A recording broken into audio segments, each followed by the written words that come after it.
Buenos días, profesora Rosa Campos Pulido. Mi nombre es Eduardo Giles Martínez y esta es mi presentación. Describir los mecanismos de homeostasis de las células.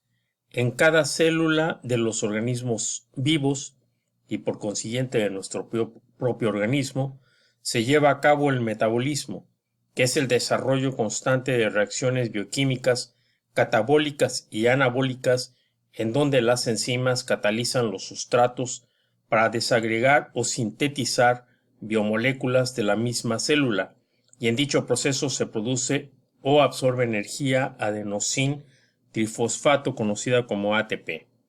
El metabolismo es entonces indispensable para sustentar la vida.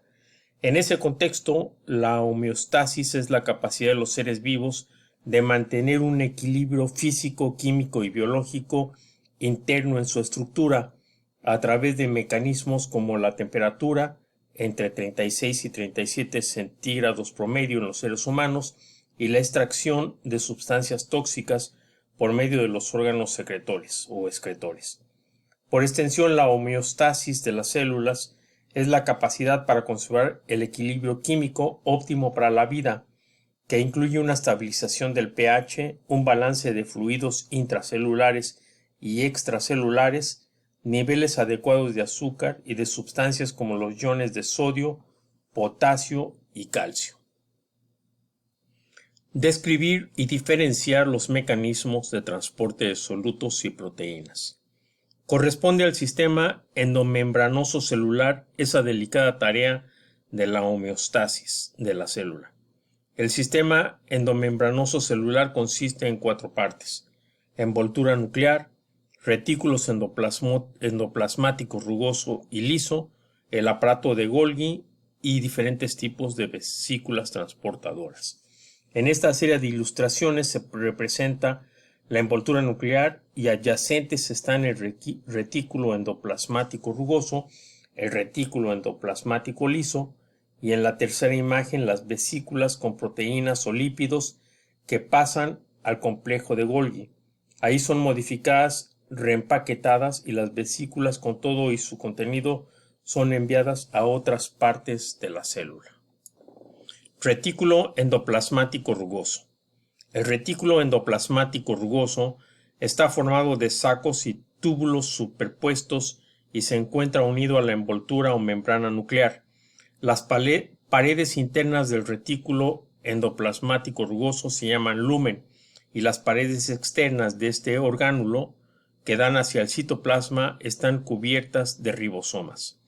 La función de esos ribosomas, integrados por macromoléculas de proteínas y ácido ribonucleico ribosómico, ARN, es convertir el material genético transportado desde el núcleo por el ácido ribonucleico mensajero en proteínas. Ahí, en el retículo endoplasmático rugoso, se forman cadenas de polipéptidos integrados por secuencias de aminoácidos.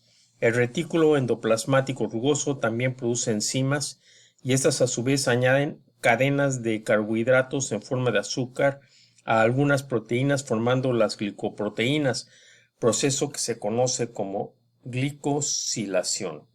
Esta imagen es una representación de un ribosoma donde se muestra claramente que de un lado entra un ácido nucleico mensajero y del otro lado sale una cadena proteica. Retículo endoplasmático liso. Por su parte, el retículo endoplasmático liso carece de ribosomas, sintetiza lípidos como los fosfolípidos y los esteroides, pero también degrada las toxinas lipidiosas, como ocurre con los hepatocitos del hígado. El aparato de Golgi. El aparato de Golgi se llama así en honor de Camillo Golgi, quien descubrió ese organelo en 1898. El aparato de Golgi modifica las diversas sustancias empaquetadas en las vesículas provenientes de los retículos, formando cadenas de carbohidratos que sirven para determinar el destino de las vesículas. Algunas vesículas se integran a la membrana plasmática y descargan su contenido fuera de la célula en un proceso conocido como exocitosis.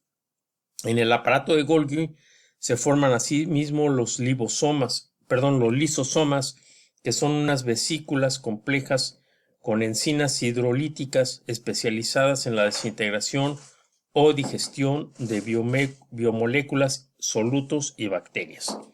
Algunas macromoléculas logran entrar. Patricia, me estás distrayendo, por favor. El aparato de Golgi. El aparato de Golgi se llama así en honor de Camillo Golgi, quien descubrió ese organelo en 1898. El aparato de Golgi modifica las diversas sustancias empaquetadas en las vesículas provenientes de los retículos, formando cadenas de carbohidratos que sirven para determinar el destino de las vesículas.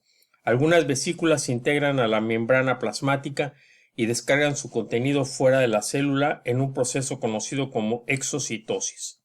En el aparato de Golgi se forman asimismo los lisosomas, que son unas vesículas complejas con enzimas hidrolíticas especializadas en la desintegración y digestión de biomoléculas, solutos y bacterias. Algunas macromoléculas logran entrar a la célula a través de las vesículas de proteína formadas en la membrana plasmática. Cuando un lisosoma detecta una vesícula con una carga extraña microbiana, encapsula dicha vesícula y digiere su contenido en subunidades, lo que se conoce como una fagocitosis. Los lisosomas participan en el proceso de la apoptosis, que es la programación de la muerte natural de las células. Vesículas transportadoras. Este segmento de información constituye la parte medular del análisis. Ambos retículos endoplasmáticos, el aparato de Golgi y la membrana plasmática, configuran vesículas transportadoras, una especie de cápsulas formadas de una bicapa lipídica con una cubierta proteica denominada clatrina y coatámeros, subclasificadas como COP1, COP2 y COP3. Estas vesículas transportadoras se desprenden por medio de un proceso de evaginación, en el que participan diferentes moléculas como las proteínas clatrinas, adaptinas y de cubierta. La proteína que se llama dinamina separa la vesícula de la pared del retículo endoplasmático rugoso o del aparato de Golgi o de la membrana, estrangulándolo. Entonces esas vesículas libradas son las que transportan diversos tipos de moléculas como proteínas, solutos y lípidos, encapsuladas hacia diferentes partes de la célula, básicamente hacia el aparato de Golgi, hacia la membrana fosfolípida y en un sentido contrario.